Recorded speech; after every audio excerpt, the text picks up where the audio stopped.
Excellent. Hi, everybody. My name is Claire. I organize with Boston DSA and also Mutual Aid Medford and Somerville Mamas and Defund Somerville SPD. And tonight I am here to talk to you about what is socialism. I'm going to move my kitty really quick. She is not in the way. There we go. Okay. So here we go. What is socialism and why do we want it? I assume all of you want it, or at least think it sounds like a good idea that you'd like to know more about because you're all here tonight. Tonight, we're going to go over some of the basic terms and ideas around socialism and Marxist economic theory in order to get a fuller understanding of what exactly socialists mean when we say things like, we want to end capitalism and bring about a socialist society. So what's it all about? It's important to understand the theory because without revolutionary theory, there can be no revolutionary movement. So let's get into the theory. As socialism becomes more popular, lots of people are trying to co-opt the word for their own purposes, watering it down, otherwise confusing the issue. And the media especially calls a lot of things socialism that definitely are not. For one, roads, schools, and the post office, all that infrastructure is not socialism. They are all infrastructure we have in place to enable our capitalist society to run smoothly. Tax breaks, whether for the poor or the rich, are also not socialism. Socialism for the rich is such an incredibly stupid phrase that I don't have time to go into it tonight, but suffice to say, tax breaks for wealthy people is not socialism, nor is having a robust social safety net. A social safety net is a good thing to have, but to put it broadly, giving money or services to people is not socialism. And as an overarching rule, socialism is not when the government does stuff. I know in this day and age where the government does so little that it might seem like a radical act for the government to throw us a bone with the stimulus checks or SNAP benefits or unemployment money. But make no mistake, these are only pittances. They have nothing to do with socialism. What socialists want is to change the entire way the government is structured and that society is run, not just to get a few more dollars out of the federal budget. One more important concept about what socialism is not, it is very much not the police or the military. It does not matter if the military feeds and clothes its soldiers. It does not matter that the state gives both of these groups exorbitant amounts of funding, because again, socialism isn't when you get government money. The military and the police are the armed protectors of the state, and their entire job is to uphold capitalism in the carceral state. There's a reason we don't allow cops in socialist spaces, and police unions are not labor unions. It is because their entire purpose is antithetical to socialism. All right, so that's a lot about what socialism is not, and now it's only fitting that we offer a definition to answer that question, what is socialism?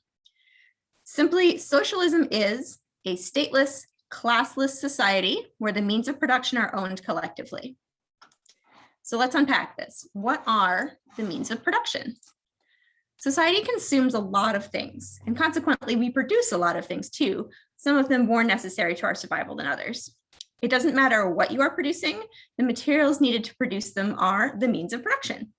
This starts with natural resources, but it also includes tools, machinery, whole factories, or capital, money that you use to build more means of production, and most importantly, human labor. Nothing is produced without human labor, even goods made by machines in factories, because you need humans to build the machines, to program them, to maintain them. Who owns the means of production? In order to talk about this, we have to talk about class.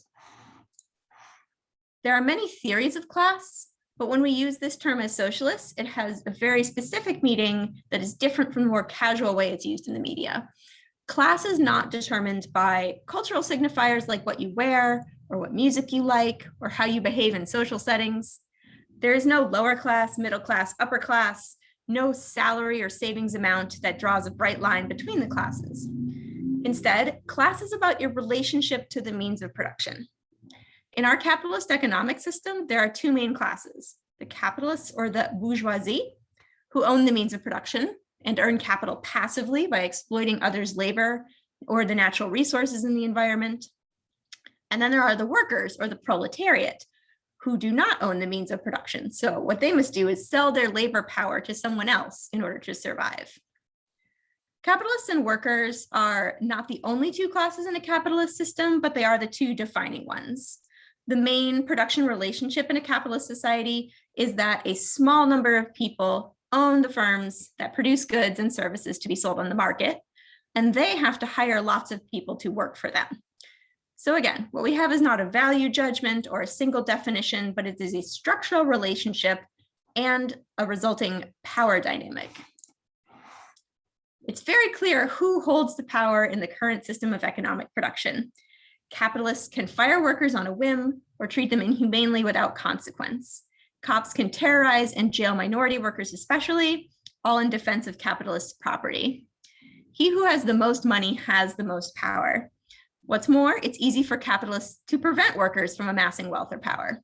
Workers can only make a living by selling their labor, so they must continue to do so or risk starving. Capitalism dangles this empty promise in front of us that any given worker could someday become a member of the bourgeoisie, own the means of production for themselves.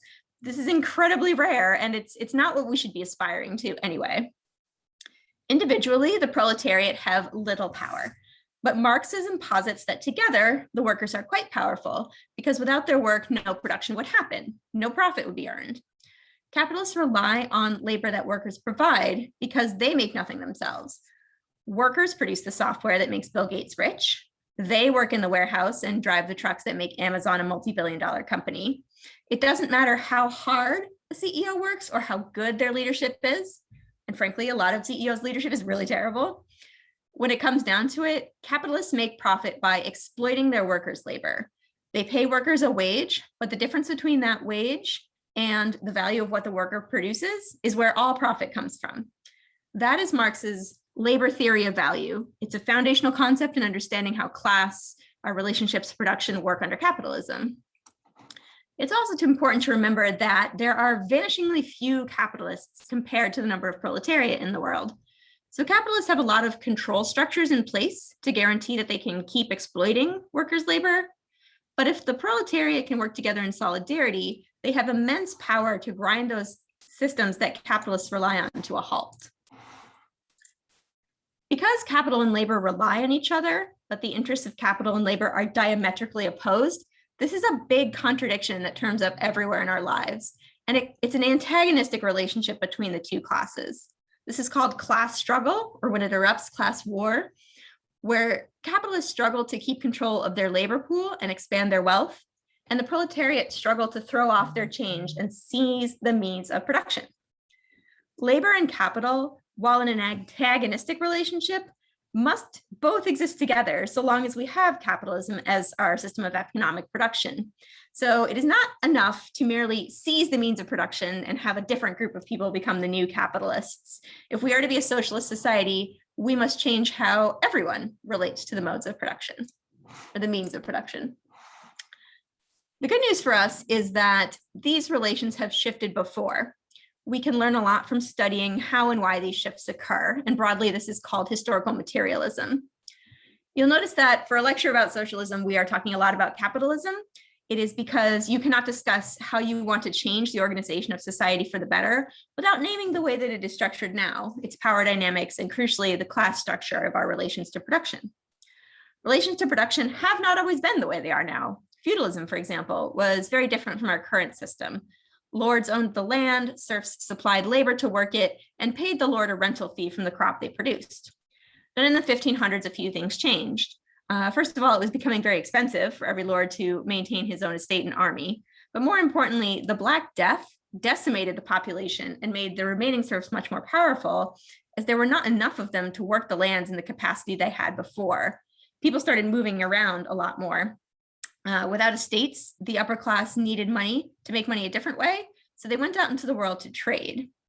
Colonialism arose when this new merchant class needed more resources to sell and new markets to trade in. Next, this shifted again in the 1800s. Capitalism began when mass production required more people to staff factories and necessitated the rise of wage labor. Industrialization in the 19th century meant that workers were making just one small part of a finished product and making way more products than they ever had before. There's, of course, a lot more than that going on in capitalism, and capitalism has changed since the 1800s, what with globalization, financial products, even more stuff.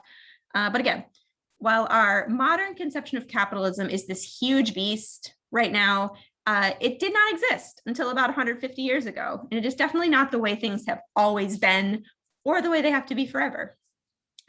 Marxism and historical materialism has a way of analyzing both our current situation and history through the lens of relationships to production.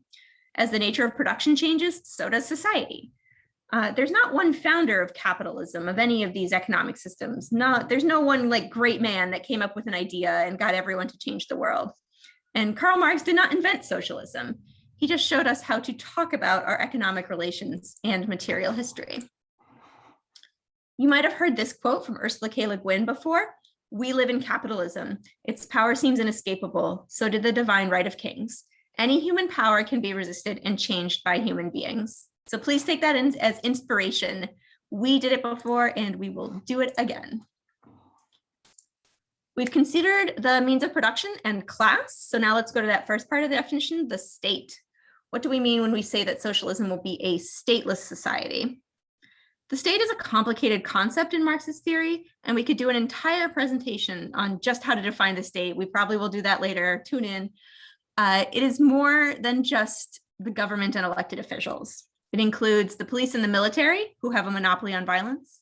It includes the bureaucracy that limits the possibility of change through institutional inertia, and security apparatuses like the CIA, the NSA, and ICE that secure capitalists and the US's global hegemony through a combination of force and bureaucracy together.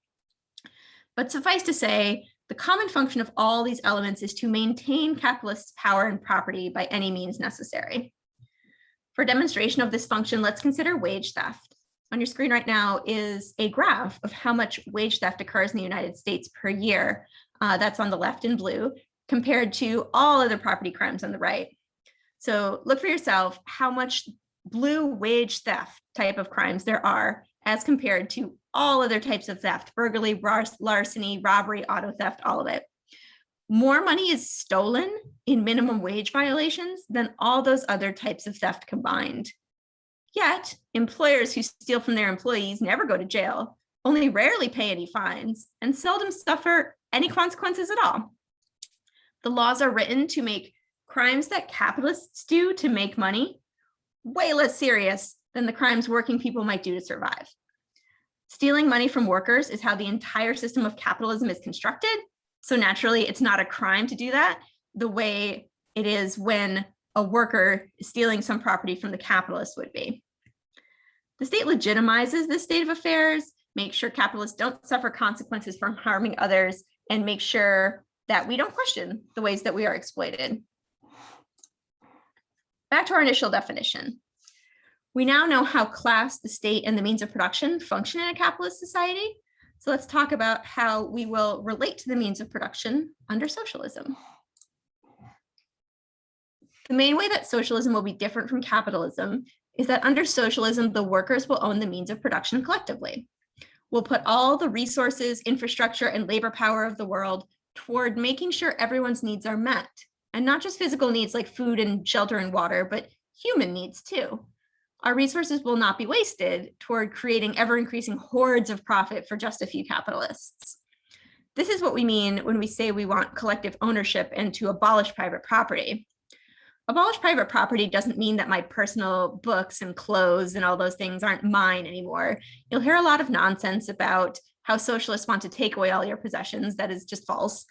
What socialism does is expropriate the means of production from the hands of a tiny minority of capitalists who use it for personal gain and profit, and turn it over to the workers who will use those resources, tools, factories, processing power, all of it for the good of the many. Socialism requires democratic control over all our workplaces, our sites of production. In many ways, socialism is more democratic than our actual democracies under capitalism. So think of your workplace right now. Is your boss an autocratic dictator? How much work would you get done without the boss around? Do you and your coworkers already know how to do your team's job, or do you really need someone from above telling you how to do it? I don't know about you, but it's been rare that we've had a boss that knew more about how to do our jobs than we did. Under socialism, the workers will democratically decide what we produce and how best to produce it. We can envision what we want to happen in our communities, and more importantly, we have the power to make it happen together. We must start doing all of this by abolishing the capitalist class, seizing their means of production to be run by the people, and expropriating their wealth that they have hoarded all these years. Under socialism, everyone will be an equal. We will all work and contribute to society according to our ability. We will all contribute to the decision-making and the governing. Note that abolishing the capitalist class does not mean kill all the current capitalists or replace the current capitalists with a more diverse group of people. We want socialism, not rainbow capitalism. Remember, class is a power relation determined by relations to production. Socialism will radically change all our relations to production. When everyone is the same class, there will be no such thing as class. So there will be no working class either. No one to sell your labor to for a wage, no one that has to do that to live. Therefore, socialism is a classless society because everyone has the same relation to production. Oops, go back one. A couple other points about socialism. Socialism must be international.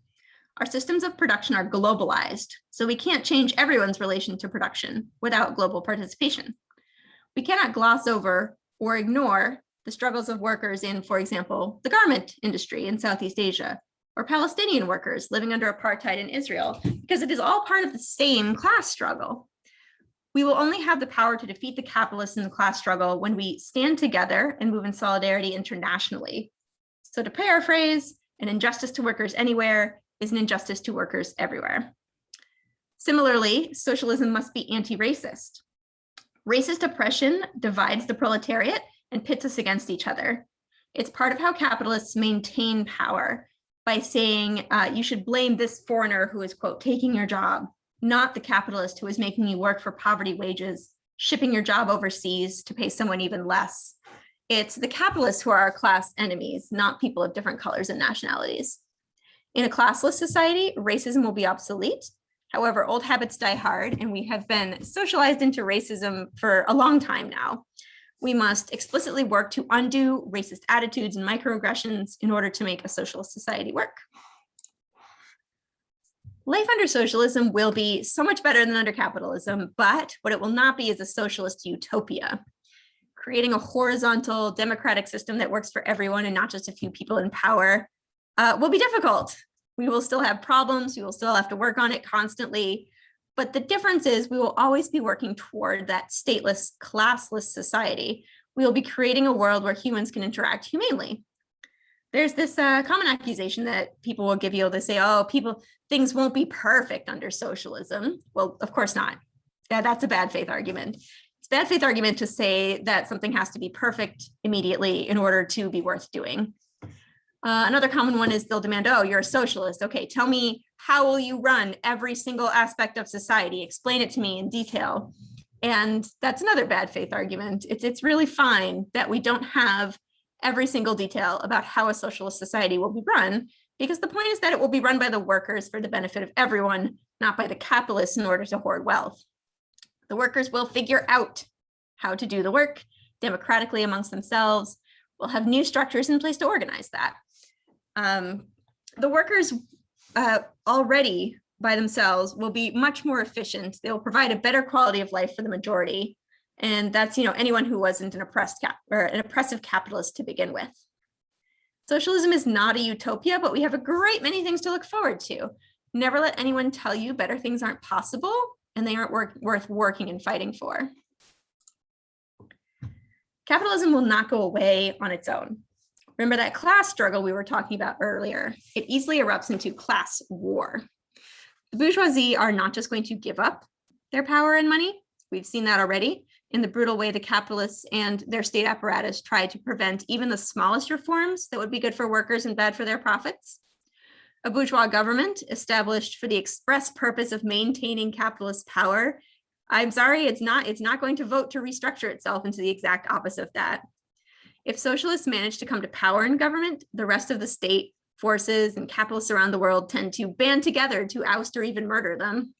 We've seen this time and again in Chile, where the CIA overthrew the democratically elected socialist government under Allende in the 70s, and install the Pinochet dictatorship.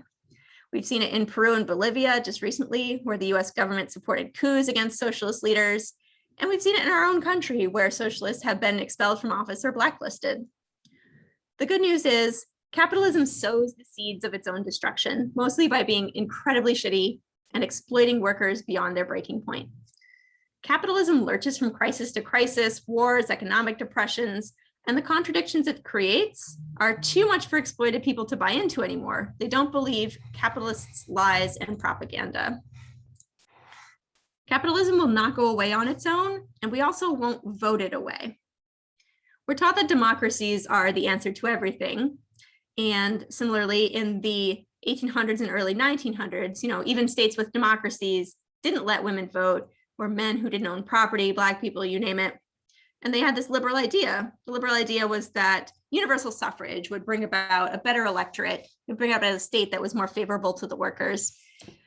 Well, we have a much more expanded electorate now, but we definitely don't have anything close to universal suffrage. We've seen how the state and capitalists try their best to suppress the vote by disenfranchising incarcerated or formerly incarcerated people, by closing polling places, by having voter ID laws, making voting hours inconvenient and unpaid, or just straight up intimidating people out of voting. Every time a new voting reform comes in, the state responds with backlash, and soon enough, either rolls that reform back or finds another way to disenfranchise people. An example of this, recently, the people of Florida voted to give formerly incarcerated people back their right to vote. And the bourgeois government there immediately instituted large fines to keep them from exercising that right. More close to home, incarcerated people had the right to vote in Massachusetts all the way up to 1998, when the Massachusetts Prisoners Association Political Action Committee, the MPA PAC, was getting too powerful. So politicians shut it down, and they said incarcerated people can no longer vote.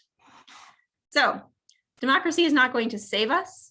As Lenin said when he was summarizing Marx, the oppressed are allowed once every few years to decide which particular representatives of the oppressing class shall represent and oppress them in parliament. So it's not enough just to vote. You can't vote out capitalism. You can't get the bourgeois government tigers to change their stripes. So what can we do? A revolution. What then is a revolution? Let me put your mind at ease. A revolution is not about picking up a gun and storming the state house. A revolution means a change in the class structures. It's a reorganizing of our entire society in new ways. It's what will happen when the workers of the world unite and realize their power to bring the capitalist system that has oppressed us for so long to a halt, our power to seize the means of production. We don't know exactly what a revolution will look like, but on a basic level, it will involve the workers collectively acting to say that we will not participate in this brutalist capitalist system anymore. We will shut it down. The socialist revolution is a very real possibility, but I must emphasize that it is not inevitable. Revolution is something we have to prepare for, something we have to work toward. If we are to be revolutionary socialists, it means we have to actively do political education, mutual aid, anti-fascism, all that organizational work where we challenge the existing structures of society. We must always question why the relations of power and production are the way they are, and what we have to do to change them and organize ourselves in new ways. So that's what I have to say about what is socialism. I'm going to go and put my curtain down so that the sun is not shining right in my face, but I think we can take some questions now. Cool. So I was wondering what you said about the state, saying that, the state just helps reinforce the capitalist order, which I agree. Like, I agree that this current state does this, but like, are we against like the concept of a state? Like, couldn't a state be organized according to socialist principles? I'm really curious about that. Is the concept of the state bad in itself, or is it just this current state?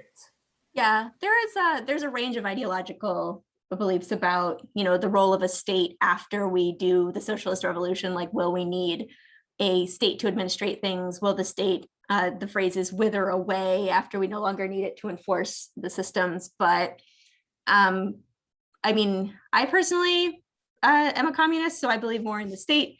And there are anarchists who are less into the concept of a state. And I think that there is definitely a a debate to be had there, but in general, it is a debate that we won't settle until after the revolution. We won't know really what needs to be happening until then.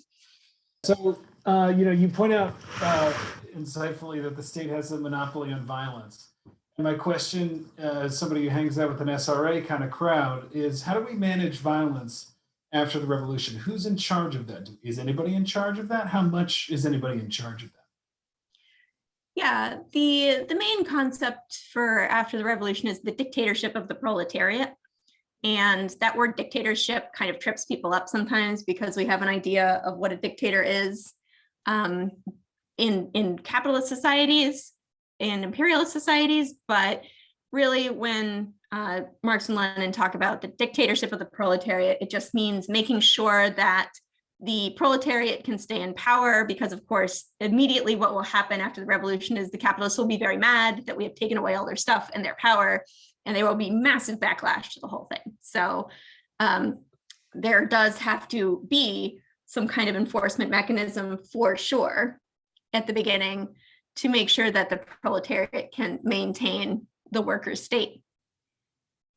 We have a typed question which asks, Comrade Claire, how can we best spread the word about socialism?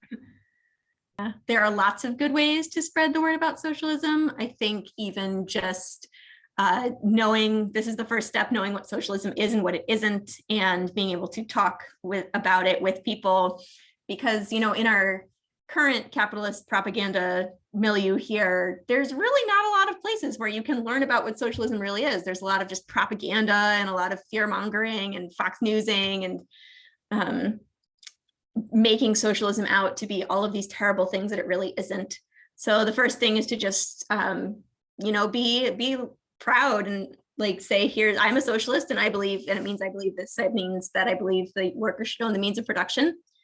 And then also getting involved with socialist organizations. There's so many of them you can do. There's lots of different kinds of work you can do. Some of them I mentioned, things like political education, like we're doing here, do some reading, do some teaching, do some discussing. There's mutual aid work where we all help each other to survive under capitalism together outside of the structure of the state. There's anti-fascist work, there's labor union type work. There are just so many different things you can do. And if you've been to the DSA new member orientation, you'll have definitely some idea of what we're doing in DSA about it. Hi, thanks. Yeah, thank you for such a great presentation. I was wondering if, I know this is like an entire field, but if you could maybe give us a few basic points on differentiating socialism and communism. Do you think that would be possible? Yeah, a little bit. So thanks. Socialism and communism are like turtles and tortoises, where communism is like a different type of socialism, a different level of socialism. You'll often see people like Lenin talking about, we're going to start with some socialism and then we will be fully communist after we've figured it all out. We've had some transitional demands, that sort of thing. So communism it's marked by more of a state, a workers' state government that does more central planning than, say, anarcho-communism, or I forget what other ones are called, but if you have more of a labor, anarchist, workers' union situation making decisions rather than some kind of centralized committee of workers, then that tends to be different than communism, but it's still a type of socialism. I'll actually add in to maybe further complicate the issue. There is historic usages of the term socialism and communism, which make things much more confusing. So back in the late 19th, early 20th century, socialism, social democracy, and communism were all used fairly interchangeably. And then with Lenin, you have socialism is a transition phase into the second stage, which is communism, when it's fully classless and fully stateless. And then following, I believe, the outbreak of World War I, but maybe it's not until the revolution, that's when the Bolshevik Party just renounces the name of social democracy and fully calls themselves communists. So there's a a history of these terms, and especially with the Red Scare in America, it all gets a bit more muddled. So you were saying how communism or socialism will not bring in a utopia, but it will have benefits we won't have to take up from the boss or anything like that. I just kind of want to hear all the good things that will indeed sort of come with the advancement of socialism, like just some feel goods after a long week. Like what do we have to look forward to if we successfully institute socialism? Yeah, I mean, I'd love to see some of them in the chat too, if you guys have ideas about what a socialist society could be. And I know a few big ones for me are universal healthcare would be amazing. At no pointless imperialist wars abroad, no police state with no carceral state where we just put people in prison for largely racist reasons. Yes, free education, lots of good education, maybe shorter work weeks, like less work to be doing in general, less make work, bullshit work, and more just time. A personal one that I really enjoy is just having more time to do whatever those human things are that make you really happy, like learning an instrument or gardening or going out. And I mean, if I didn't have to work 40 hours a week, think of how much other stuff I could be doing. And there's so many interesting things to do in the world. Environmental sanity, yeah, that's a good one, like not destroying the planet with capitalism. That's a big important one to do. Real community, yeah, people getting to know each other, not having to live in fear. Universal childcare, that's a good one. Rest and relaxation. Housing's a good one. You know, if we are the housing situation, private property is ridiculous in this country. Most people don't even have private property because they have to rent. They don't own the land anyway. And then, you know, Native Americans, it's all land we stole from to begin with. So the whole land situation will get way better. No borders. Yeah, that's a good one. No borders. Borders are dumb. Support for the arts. More of that, just human flourishing. Thanks for this great presentation and conversation. One thing that concerns me a lot is our ecological crisis and out of control climate catastrophe. It feels like capitalism is reaching a grand crisis, like not just stumbling from one crisis to another, but the crisis of all times, really apocalyptic sort of feeling. And I'm just wondering, how are we going to get this revolution done in time to save us? Yeah, the clock is really ticking on that. And I think you make a good point that capitalism is not going to stop the climate crisis, and that also capitalism just can't, by its very nature, it's very extractive, it's very bad for the environment, it won't police itself on that matter. So yeah, we got to have socialism if we're going to save the environment. And I guess maybe the idea is that when the contradictions are so heightened, and I think even now people are seeing more how capitalism is destroying the planet and being like, well, that's bad, we should do something about it, and it becomes a more dire situation, then I think things are more likely to, you know, that revolution is more likely to happen, where people finally say, we're not going to participate in the system that is literally killing the planet. I'm going to say thank you, Claire, for speaking. There seems to be a start of a very good conversation in the chat, so I want to give us all an opportunity to engage in it.